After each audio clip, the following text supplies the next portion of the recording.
Hello friend, CGPSC handwritten notes के YouTube channel में आप सभी का बहुत बहुत स्वागत है। चलेगा हम लोग सीजी टेट शिक्षक भर्ती दोनों को कंबाइन लेके सामाजिक अध्ययन के जो भी टॉपिक थे उसको हम लोग चैप्टर वाइज कंप्लीट कर रहे हैं। इकाई 12 पे हम लोग पहुंच चुके हैं। इकाई 12 में आप लोग देखेंगे कि क्षत्रिय इतिहास और संस्कृति है, जिसमें हम लोग संस्कृति वाला पोर्शन लेके चल रहे हैं।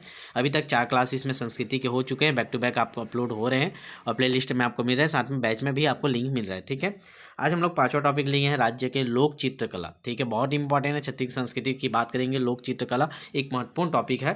ठीक है, तो चलेगा सीधे स्टार्ट करते हैं। 10 से 15 मिनट की वीडियो होने वाली है। आपको एक एक टॉपिक वाइज आपको लगातार हम आपको प्रोवाइड कर रहे हैं। जिन लोग भी अभी तक हमारे बैच से नहीं जुड़े ये नंबर नोट कर लीजिएगा, 75 83 86 44 61। सीजी टेट की और शिक्षक भर्ती की किसी के भी आप तैयारी करें तत्काल हमारे बैच से जुड़े, क्योंकि आप जो थ्योरी के साथ साथ इनके क्वेश्चन प्रैक्टिस छत्तीस व्यापम लेवल पे, शिक्षक भर्ती लेवल पे आपको करना बहुत जरूरी, तब जाके आपको रिजल्ट शानदार मिलेगा। ठीक है, तो यही चीज़ बोलना चाहूँगा लास्ट में कि लाखों रुपये खर्चा करके रेट वेट की है, तो अभी मेन प्रैक्टिस में आप सोचिए मत, तत्काल जुड़िए और प्रैक्टिस कीजिए। ठीक है, चलेगा। तो हमारा टॉपिक है आज का छत्तीस राज्य में लोक चित्रकला। तो देखेंगे इसका पहला थोड़ा सा प्रस्तावना देख लेते हैं, इसका जो ओवरव्यू देख लेते हैं क्या है छत्तीसगढ़ में लोक चित्रकला का महत्व। छत्तीसगढ़ में अनेक प्रागैतिहासिक गुफाएं हैं जिनमें आदि मानव के द्वारा बनाए हुए रेखा चित्र मौजूद हैं। इन्हीं गुफाओं से लोक चित्रों का उद्भव और विकास हुआ है, क्योंकि आज की पारंपरिक लोक चित्रकला की परंपरा, आकृति, रंग, रेखाएं उस काल की समग्र चित्र परंपरा से प्राप्त है। छत्तीसगढ़ की लोक चित्रकला एक प्रकार से महिलाओं की कला है, क्योंकि विभिन्न प्रयोजनों पर यह कार्य महिलाएं ही संपन्न कराती है। तो ओवरऑल आप देखेंगे तो लोक चित्रकला में विशेष महत्व महिलाओं का होता है, क्योंकि महिलाओं के द्वारा ही इस चित्रकला में विशेष रुचि दिखाई जाती है और उनके द्वारा ये किया जाता है। ठीक है, यह उनके आम जीवन का हिस्सा है और इसी कारण वे अत्यंत सहजतापूर्वक इसका संरक्षण एवं विकास कर पा रही है। विभिन्न अवसरों पर होने वाली लोक चित्रकला का वर्णन नीचे दिया जा रहा है। तो अभी अब हम लोग आ रहे हैं मेन पॉइंट पे, जिससे क्वेश्चन बनते हैं। ये तो ओवरव्यू हो गया छत्तीसगढ़ राज्य में चित्रकला का महत्व क्या है और इसमें किनका विशेष महत्व, तो महिलाओं का विशेष महत्व आप लोग ने देखा। अब हम लोग सीधे बात करेंगे जिससे क्वेश्चन बनते हैं, कौन कौन से चित्रकारी है जो आपके छत्तीस लेवल पे इंपॉर्टेंट है। छत्तीस लेवल पे, व्यापम लेवल पे जैसे क्वेश्चन बन रहे हैं उन चित्रकारियों को मैंने इसमें सम्मिलित किया है, तो ध्यान से नोट करेंगे, नोट्स बना लीजिएगा। और इसके टेस्ट भी आपके बैच में डाल देंगे हम लोग चित्रकारी से संबंधित, और जो भी 2-3 टॉपिक फिर होंगे तो 1 से 3 तक का एक टेस्ट डाले थे, फिर 3-4 क्लास होने के बाद उसका टेस्ट डाल देंगे, तो आप लोग उस साथ ही साथ प्रैक्टिस करते जाइएगा। ठीक है, टेस्ट आपके व्हाट्सअप बैच में मिलेंगे आपको, तो उसके लिए आप नंबर नोट कर लीजिए, इसमें मैसेज करके जुड़िएगा, 75 83 86 44 61। चलिए देखते हैं सौनाही। सबसे पहला हमारा लोक चित्रकला है सौनाही। इससे संबंधित जितने फैक्ट हैं सबको हम लोग सम्मिलित किए, तो ध्यान से सुनते जाइए। श्रावण मास की हरियाली अमावस्या को छत्तीसगढ़ी महिलाएं घर के मुख्य द्वार पर दीवारों पर गोबर से सौनाही चित्र का अंकन करती है। तो इससे क्वेश्चन क्या बनेगा, कब सौनाही का अंकन कब किया जाता है, तो श्रावण महीने की हरियाली अमावस्या को। ठीक है, मुख्य द्वार पे इसको गोबर से बनाया जाता है। तो सौनाही चित्र का अंकन किससे किया जाता है, तो गोबर से। गोबर को हाथ में लेकर 4 उंगलियों के सहारे घर की चारों दीवारों को मोटी रेखा से घेर दिया जाता है। मुख्य द्वार के दोनों ओर की रेखा पर कुछ मानव तथा पशुओं की आकृतियां बना दी जाती है। इनमें शेर के शिकार का चित्र प्रमुखता से बनाया जाता है। मान्यता है कि सौनाही बनाने से घर में किसी प्रकार की बाहरी बाधा संकट नहीं आता, जो जादू टोना हो गया और जो बोलते हैं नज़र लगना, ये सारी चीज़ें उस घर में प्रवेश नहीं कर पाती अगर आप सौनाही से गोबर से अंकन करके उसको रेखांकित करके बांध देते हैं। तो ठीक है, तो ये सौनाही आप 3-4 फैक्ट याद रखेंगे। श्रावण माह के हरियाली अमावस्या को मनाते हैं और गोबर से चित्र बनाते हैं, रेखा खींच दिए जाते हैं और मानव और पशुओं की आकृति बनाई जाती है। इसमें शेर के शिकार का चित्र प्रमुखता से बनाया जाता है। ठीक है, तो ये हमारे सौनाही के जितने फैक्ट थे वो हो गए। आगे देखते हैं दूसरा, गोबर चित्रकारी। गोबर चित्रकारी कब किया जाता है, तो दीपावली के समय, गोवर्धन पूजा के समय, धान की कोठी में अनेक प्रकार के चित्र बनाए जाते हैं। दीपावली के समय जब गोवर्धन पूजा हम लोग करते हैं तो धान की कोठी में आप लोग देखे होंगे, जिन लोग गांव में रहते हैं पुराने ज़माने की, तो कोठी में गोबर से चित्र बनाए रहते थे, उस पर पूजा भी किया जाता था, जिसमें अन्न लक्ष्मी की पूजा की जाती है। यह चित्रांकन समृद्धि की कामना के लिए किया जाता है।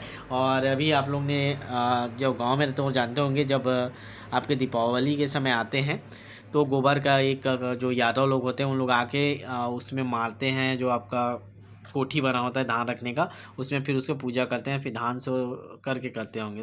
ठीक है, तो ये वही गोबर चित्रकारी है। चलिए अगला देखते हैं हर तालिका। हर तालिका, हरतालिका का भी चित्र तीज त्यौहार के दिन बनाया जाता है। जो तीज त्यौहार हम लोग ने पढ़ा था, तीजा का जो त्यौहार मनाया जाता है छत्तीसगढ़ में, प्रमुख त्यौहारों में से एक है तीजा का त्यौहार, जिसमें विवाहित महिलाएं उपवास रखती है। तो उसमें जो तीजा त्यौहार मनाया जाता है उसमें हरतालिका में शिव पार्वती की पूजा का पर्व है। इस दिन महिलाएं व्रत से संबंधित वार्ता करती है, ठीक है। तो हरतालिका का चित्र भी बनाया जाता है। आगे चौक। चौक क्या होता है? बेल बूटों, पग चिन्हों की विविध आकृतियों की श्रृंखलाबद्ध सज्जा जिनकी कल्पना से छत्तीसगढ़ में दिखाई देती है, उतनी किसी अन्य अंचल में नहीं दिखा। चौक आप लोग जानते हो, किसी भी कार्यक्रम होता है तो हम लोग वहाँ पे चौक बना देते हैं, अलग अलग प्रकार के चौक पूरे जाते हैं, ठीक है। रंगोली जो बनाते हैं वही है। तो इसके लिए पारंपरिक ज़माने में क्या कर, पहले उस ज़मीन को गोबर से लिपाई किया जाता था, ठीक है। गोबर की लिपाई के ऊपर भीगे चावल के घोल से पूरा चौक मांडा, आप लोग जो चावल आटा होता है उसको घोल के जो बनाते हैं ना, वही वाला चौक की बात कर रहे हैं। चावल के सूखे आटे से भी चौक मारने की परंपरा है। पूजा वूजा होता है तो देखे होंगे शादी में, पूजा में बहुत जगह जो चावल आटे का ऐसे करके चौक बनाया जाता है, फिर उसमें कलश रखा जाता है या भगवान को रखा जाता है, ठीक है। या आप लोग वो सावन उसमें चलता है ना, ऐसे ऐसे करके बनाते हैं चावल के, तो वो वाला है, ये चौक की बात कर रहे हैं, ठीक है। चले आगे बढ़ते हैं। आठे कन्हैया। आठे कन्हैया कृष्ण जन्माष्टमी पर मिट्टी के रंगों से भित्ति पर बनाया जाने वाला कथानक चित्रण है, जिसमें कृष्ण की जन्म कथा का चित्रण होता है। स्त्रियां आठे कन्हैया, 8 पुत्रियां बनाकर पूजा करती है। ये भी आप लोग ने देखा होगा, 8 कृष्ण कन्हैया करके बना दिया जाता है, फिर आठे कन्हैया उसी का पूजा करते हैं, ऐसे करके दीवार में एक जगह बना देते हैं 8 ठो, और उसी की पूजा किया जाता है, ठीक है। तो आठे कन्हैया कृष्ण जन्माष्टमी पर मनाया जाता है। फिर अगला देखते हैं चित्रकला में बालपुर चित्रकला। ये क्या है समझते हैं। महानदी के किनारे बसे गांव में विभिन्न पौराणिक चित्र बनाने के वाले जो चितेर कलाकार दीवारों पर विस्तृत चित्र कथाएं चित्रित करते हैं, जिसे बालपुर उड़ीसा में है ना, बालपुर लोक चित्र शैली के नाम से भी जाना जाता है। छत्तीसगढ़ में चितेर जाति के लोग उड़ीसा से आकर यहाँ बसे हुए हैं और वे पेशेवर कलाकार हैं। देखिए, मेन बालपुर की बात किया जाए तो बालपुर कहाँ है? उड़ीसा में है, ठीक है, उड़ीसा में। अब वहाँ के कुछ लोग आके छत्तीसगढ़ में बस गए हैं, ठीक है। अब वो जो वहाँ की परंपरा है उसको यहाँ चला रहे हैं, ठीक है। तो इसमें क्या करते हैं, चितेर जो कलाकार होते हैं दीवारों पर कथा चित्र अंकित करते हैं, ठीक है। बालपुर कला चित्रकला याद रखिएगा। चलिए अगला देखते हैं गोदना। छत्तीसगढ़ी महिलाएं गोदना प्रिय है। बाह में, हाथ में, पैर में, ठोठी में, गाल में आदि पर ये एक न एक गोदना लिखवाती है। आकृतियाँ अत्याधुनिक, सुगढ़, अर्थपूर्ण, आकर्षक और सुंदर होती है। यह यहाँ के लोक जीवन का प्रतीक है। गोदना लिखना और धारण करना दोनों यहाँ के जीवन लोक चित्रकला रहे हैं। तो ये पहले ज़माने से चलते आ रहा, अब तो विलुप्त होने के कगार में, लेकिन फिर भी जो बैगा जनजाति की महिलाएं होती है वो सबसे ज़्यादा गोदना प्रिय होती हैं। और अभी भी ग्रामीण क्षेत्रों में गोदना गुदवाया जाता है, क्योंकि आपको पिछले क्लास में ही बताया था कि गोदना एक ऐसा है जो आपके मरने के बाद भी आपके साथ जाता है। बाकी सारी चीज़ें आपके जो आभूषण वो निकल जाते हैं, तो ये आभूषण के रूप में भी उपयोग किया जाता है गोदना को, ठीक है। चलिए आगे देखते हैं नोह डोरा। नोह डोरा क्या होता है? इसको उद्रेखण कला भी कहा जाता है। छत्तीसगढ़ी महिलाएं नया घर निर्माण करते समय दीवारों पर मिट्टी से सज्जात्मक उठे हुए अथवा गहरे चित्रण करती है, जो कई वर्षों तक दीवार पर बने रहते हैं, जिसे छत्तीसगढ़ी में नोह डोरा डालना कहते हैं। मतलब नया घर बनाते हैं तो उसमें दीवार में कुछ भी चित्र बनाते हैं और वो लगभग कई सालों तक वो बना रहता है। यह एक प्रकार की उद्रेखण कला है जो गीली दीवार पर बनाई जाती है।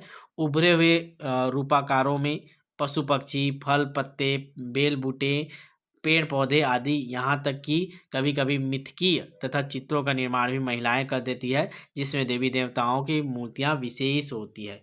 तो आप लोग देखेंगे जो दीवार बनते रहता है तो उसमें मिट्टी से जब छवाई करते हैं तो उसी मिट्टी से उसको थोड़ा उभार करके चित्र बना दिया जाता है, जो कई वर्षों तक वहाँ पे रहती है, ठीक है। ये होता है नोह डोरा, ठीक है। चलिए, जितने इंपॉर्टेंट मैं सबको एकदम सरल शब्दों में आपको करा रहा हूँ, तो नोट्स जरूर बनाइएगा इसको अच्छे से, और इसका क्वेश्चन भी मैं डालूंगा, तो आपको क्वेश्चन जब आप बनाएंगे सॉल्व करेंगे तब आपको समझ में आएगा कि एक्चुअल में इससे क्वेश्चन उठ कैसे रहा है, ठीक है। घर सिंगार, गृह सज्जा। गृह सज्जा कला ये समूचे छत्तीसगढ़ में पाई जाती है। छत्तीसगढ़ की प्रत्येक महिला गृह सज्जा कला में पारंपरिक रूप से दक्ष होती है। लिपी हुई दीवार पर गेरू, काजल, पीली मिट्टी से घर के मुख्य द्वार के आसपास और बाहरी द्वार पर छत्तीसगढ़ी महिलाएं विभिन्न ज्यामिति रूपाकार पैटर्न हाथ से बनाती है। तो ये घर सज्जा है, आप लोग देखे होंगे, ये सारी चीज़ें गांव में आपको देखने को मिलती थी। और अगला देखते हैं विवाह चित्र।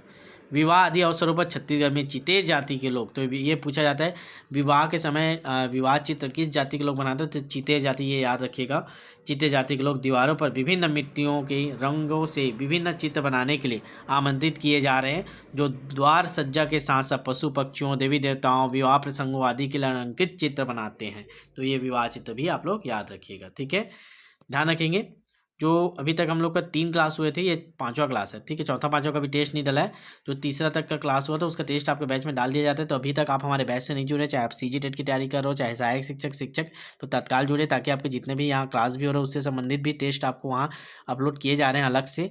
जो टाइम टेबल है टेस्ट बैच उसके अलावा, ठीक है, तो वो भी आपको मिल जाए, ठीक है। आपको करना क्या है, ये हमारा व्हाट्सअप नंबर नीचे आपको दिखाई दे रहा है, ठीक है, 7583864461। जितने लोग भी देख रहे हैं, आज 6 जनवरी का है, सीजी टेट की तैयारी करें 2026 का, तो भी आपके पास पर्याप्त समय है 20 से 25 दिन प्रैक्टिस करने के लिए। जरूर जुड़िए और एक एक टॉपिक वाइज पूरा सिलेबस आप प्रैक्टिस कर डालिए, कॉन्फिडेंस के साथ आप एग्जाम में बैठे, ठीक है। चलिए क्लास को शेयर कर दीजिएगा, अगला टॉपिक के साथ मिलते हैं।